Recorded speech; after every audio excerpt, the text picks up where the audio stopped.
আমি বেড দিতে পারছি না, আমি সেন্টার রেফারেল সিস্টেম তৈরি করতে পারছি না, সিটিএমও রিক্রুটমেন্ট করতে পারছি না, নার্সিং রিক্রুটমেন্ট করতে পারছি না, প্যারামেডিক্যাল রিক্রুটমেন্ট করতে পারছি না, সেখানে আমি মনে করি এই ধরনের খরচা বা এই ধরনের ব্যয় বরাদ্দ কখনোই স্বাস্থ্য পরিকাঠামোর আমূল পরিবর্তনের জন্য সদর্থক পদক্ষেপ হতে পারে না। তারপরেও আমরা বলতে চাই যে এই আন্দোলনকে কেন্দ্র করে যে স্টেট টাস্কফোর্স তৈরি হয়েছিল,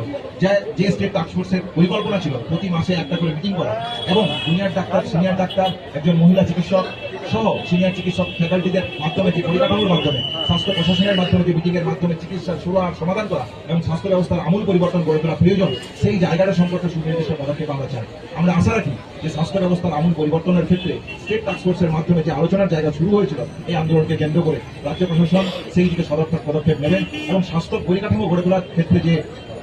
প্রয়োজনীয় পদক্ষেপ নেওয়ার সেই পদক্ষেপ আমরা দেখতে পাবো। প্রিয় দর্শক, আপনারা শুনলেন জুনিয়র ডাক্তারদের পক্ষ থেকে তাদের বক্তব্য, তারা বিষয়টাকে কিভাবে দেখছেন। তারা কিন্তু বললেন